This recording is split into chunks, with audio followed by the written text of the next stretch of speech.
My name is Martha Creek. I am from Bug Tussle, Kentucky. That's where the Beverly Hillbillies came from. So some of you have a little southern accent I picked up on. You must be my cousin. I travel 90% of the time, and I serve Unity churches 90% of the time. So the other churches I serve are Centers for Spiritual Living, Centers for Positive Living, formerly religious science churches. So Unity is my principles, Unity is my practices, Unity is what is in my DNA and what I support and what I am called to live into and to live out. So I've been out in the field doing this this is 16 years now. And before that, I served in a Unity ministry in Louisville, Kentucky, which is where my post office box is. And so I technically live there, and I'm only there 10% of the time. So it's just kind of ins and out when I go there. And if there's folks that, if this work is meaningful to you, pass the word, because I'm going to be in Unity churches all over the nation, and you can tell them, like, go and be a part of this work. If it's meaningful to you, you letting them know is how they'll come. So it's a friend that would invite somebody to participate in something that they got something out of. So do that too. That's the reason I've got the website up here. It's just for 2 or 3 reasons. After you hear my grammar, you'll think I don't have an education. It's not true. I actually do have an education, and all the credentialing about that is under credentials. So if you want to check that out just to see for yourself, it could be amusing. Resources are there, some PowerPoint presentations, anything in the world that I have that I can give you so you don't have to recreate the wheel. If you want to take this out and lead or teach or model this, put it into your own trainings, you're welcome to have the resources that I have. There's some of them are offered right there. If you want a free monthly newsletter, 1 time a month, you'll hear from me on the first day of the month, and it's free, and I have nothing to sell or promote. So it's how I'm using the work, how I'm out in the field, what I'm doing, pictures, things like that. You sign yourself up right there. If you don't want it anymore, you unsubscribe yourself right there. Then all the places I am going to be are always in the middle. Can you scroll just a little bit? Dan the man. So you see where I'm going to be and how to get there, which is how you would invite others if it's meaningful work to you. And then if you want to listen to iTunes podcast or YouTube videos, they're all right there and they're all free. So I am committed to getting our message, the Unity message, out into the world any way I can to reach people that may not ever step forward to these chairs, would never come through these doors, would ever come through these walls. So these are the ways that I've established that I can do seed sowing and get our messages outside. That's the primary purpose of having the website. Fiscal is the financial well-being of the organization. Governance, which is generally bylaws and being conversant with your bylaws, using the bylaws when you need to, and understanding that when it hits the fan, your bylaws will not hold you. Now, these are times you hope would never come. But now I've been out in the field for 16 years. You wouldn't believe what I've seen. That range from petitioning to get rid of a minister. This is where you cut your nose off to spite your face without thinking about the long-term consequences of doing something like that. But that's what we do when we get reactive and upset and start to push our agendas. The governance, the bylaws said, in order for you to vote in this organization, you had to be a member. You know, then you're members of your organization. Then you would have, how do I get to be a member? How do I stay a member? How do I remember every year? How do I remember? So you'd want to, as leadership, to have these things in place in your organization. So it's not mysterious who the members are, how they got to be members, and what it takes to stay a member of this organization.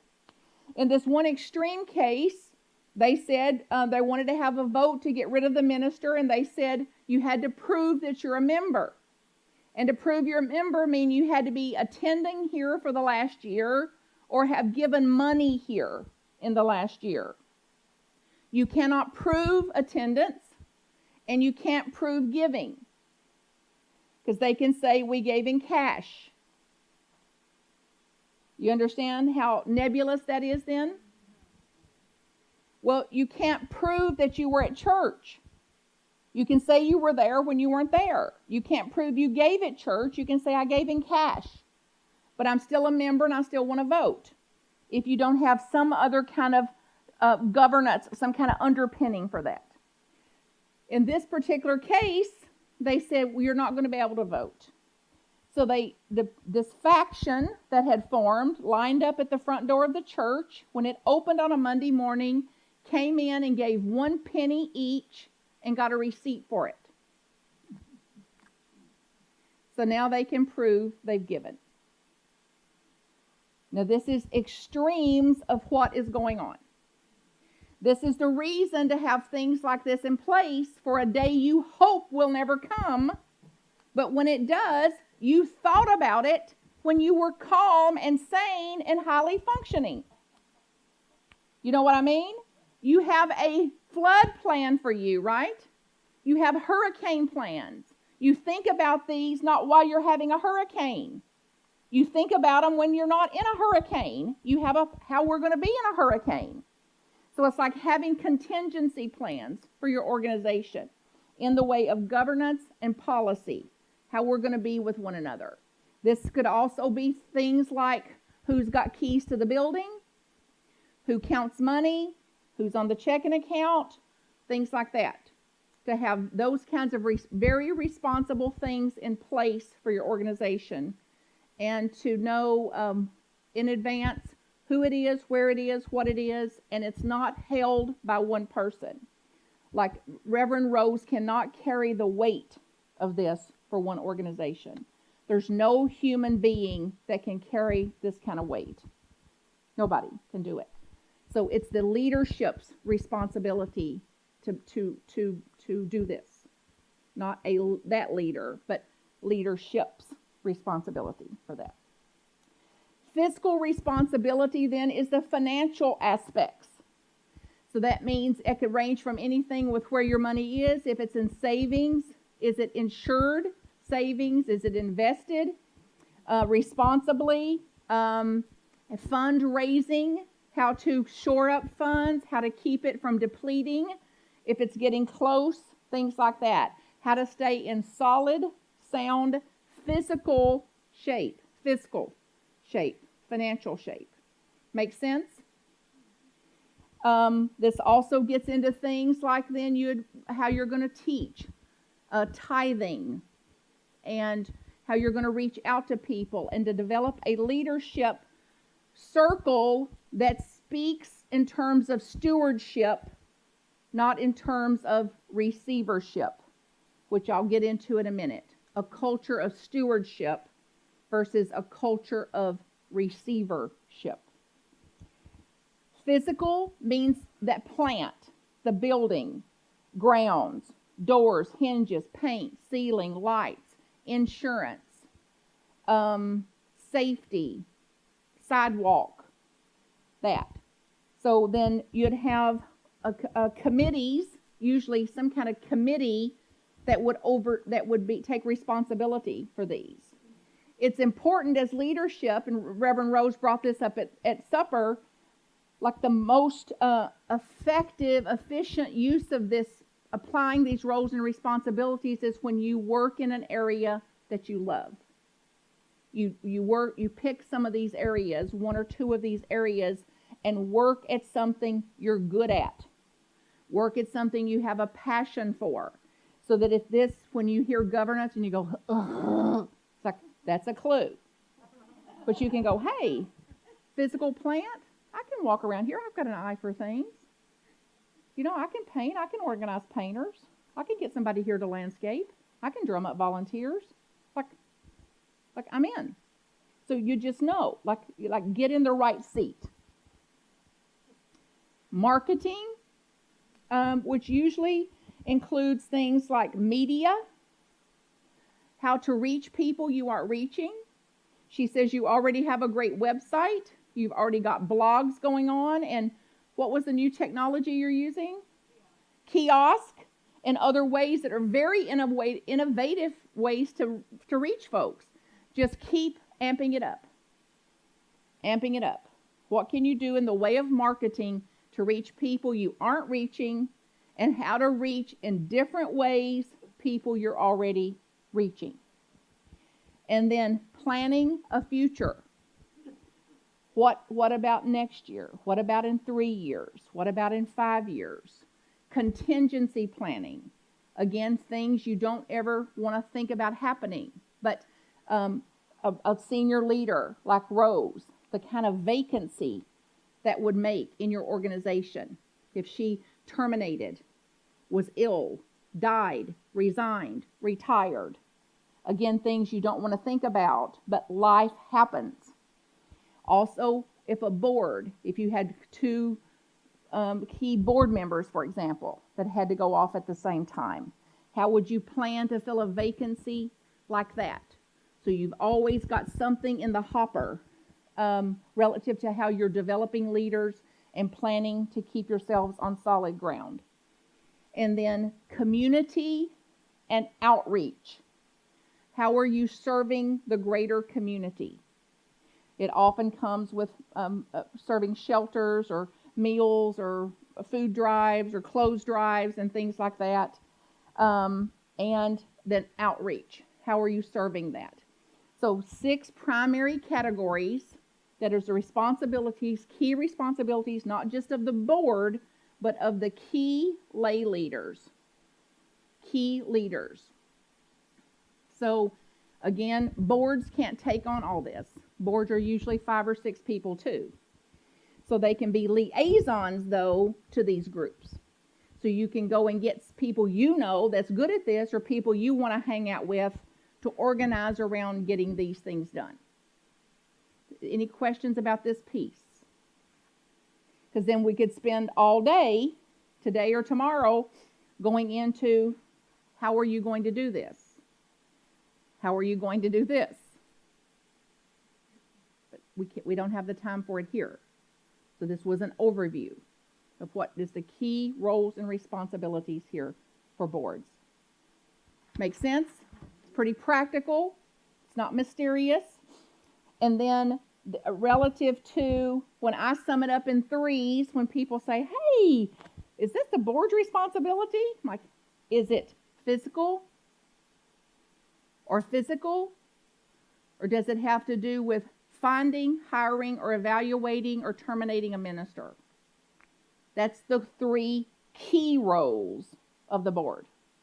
The 3 non-negotiable, must-do, must-have in place, which is this one, physical, which also includes the senior leader.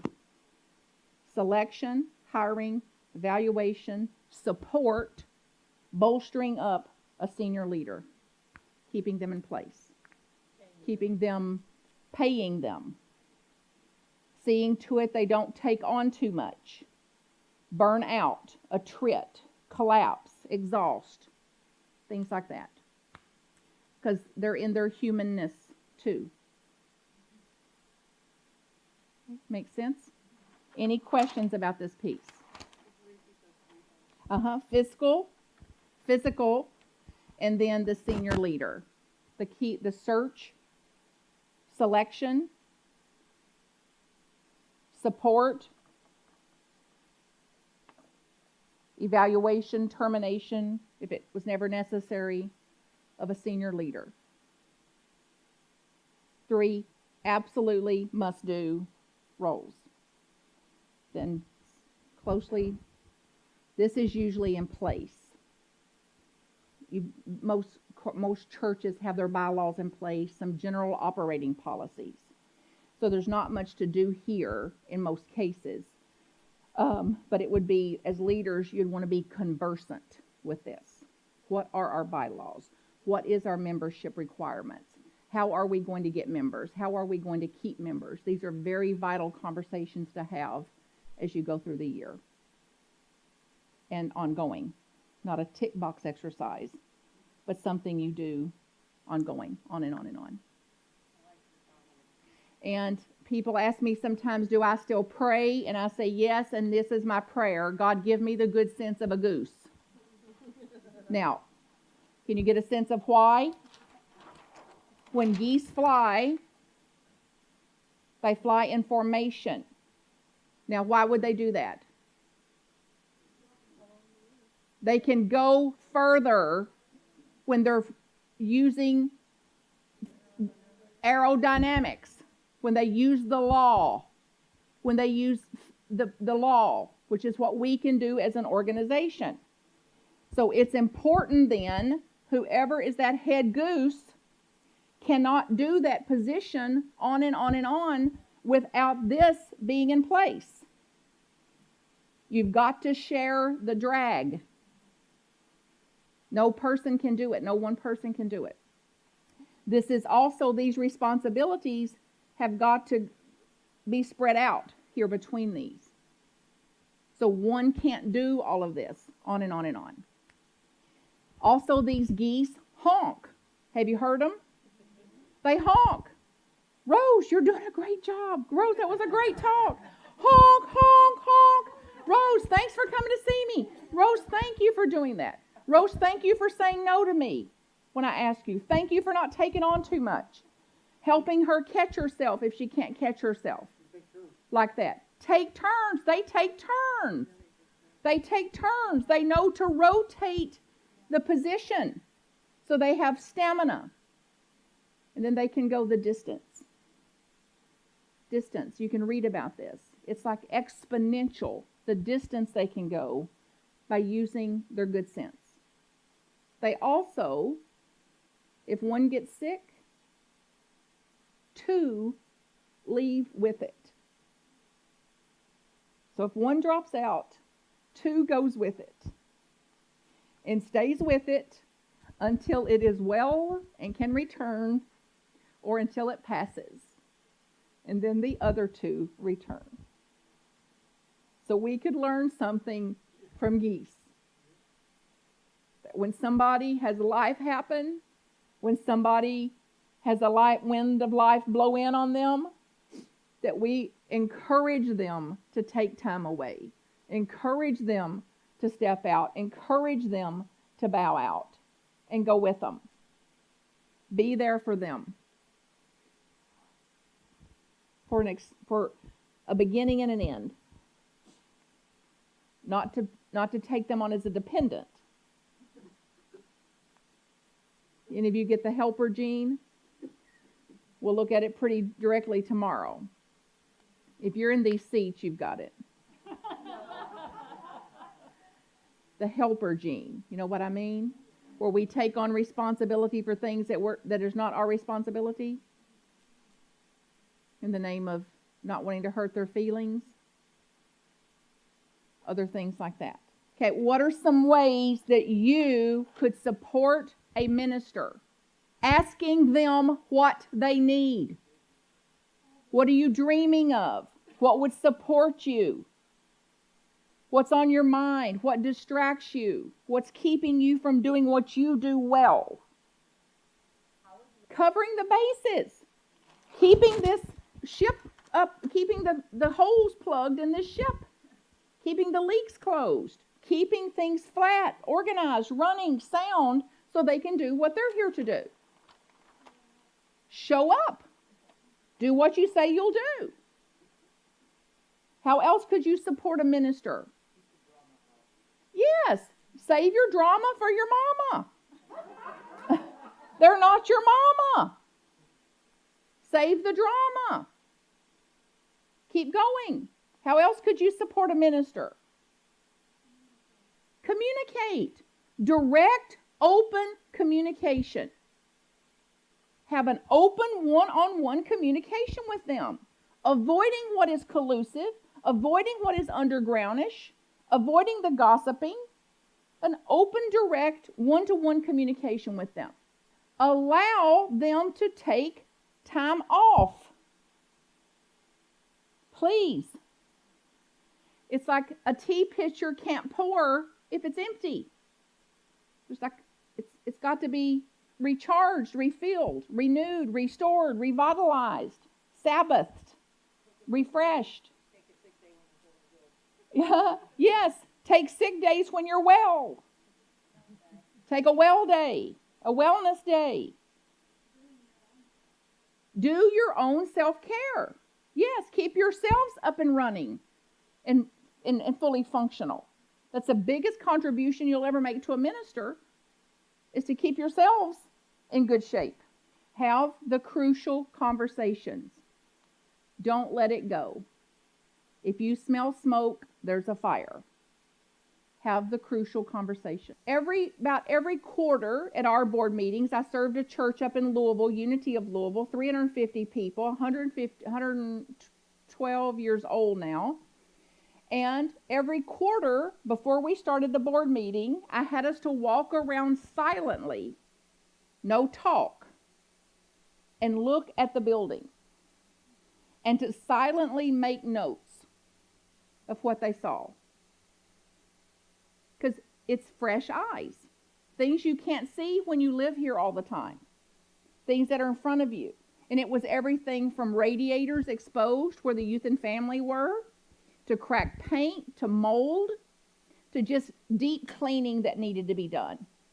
Deep cleaning, moving tables, vacuuming, organizing cords, things that are energy drains, things where energy gets stuck in buildings.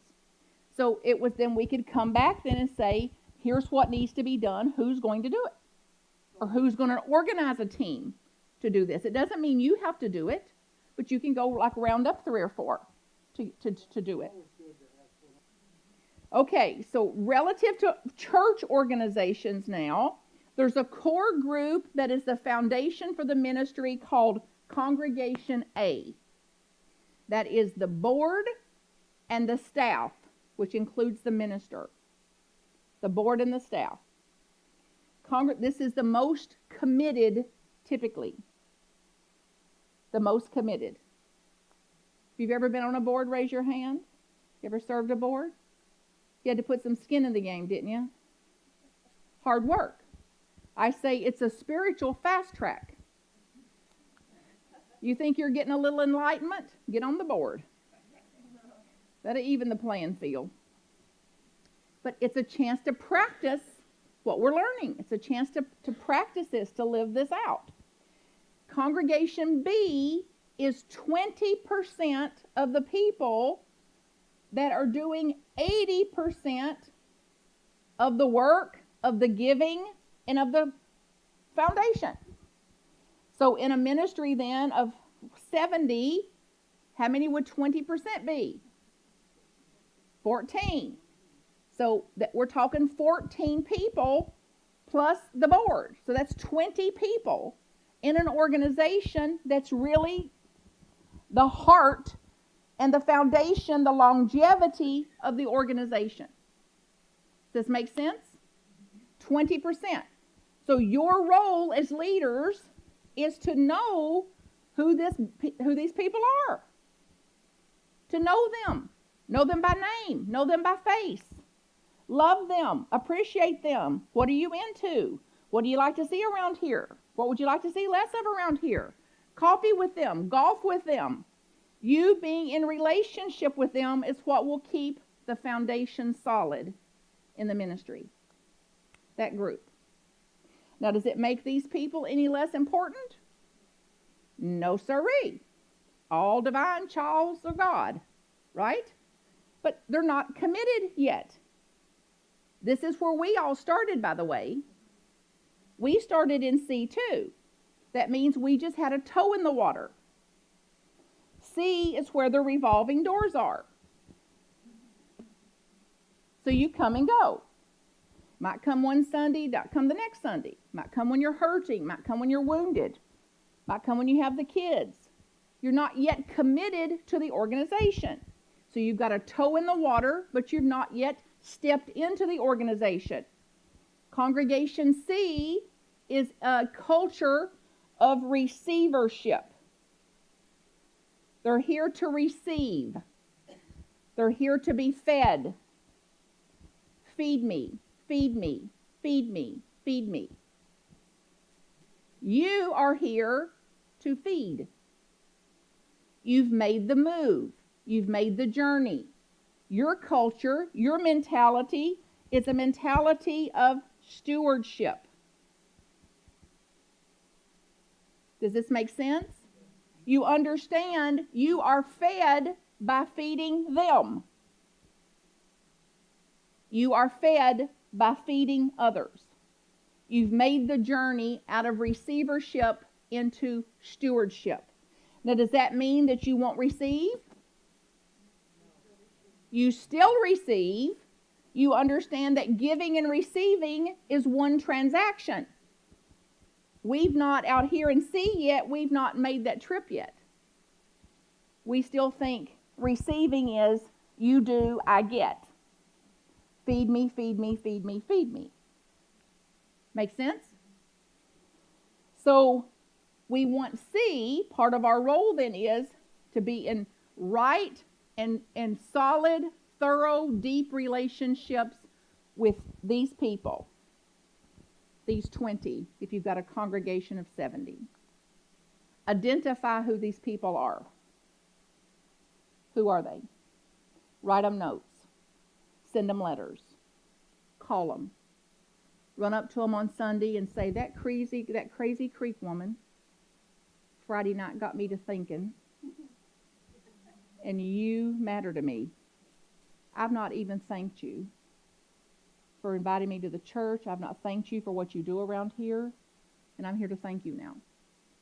So you're always recruiting, acknowledging, and retaining. Yes, how to keep the foundation solid. And then you're always looking how to get C moving in this direction. How to bring the C people in to the most committed.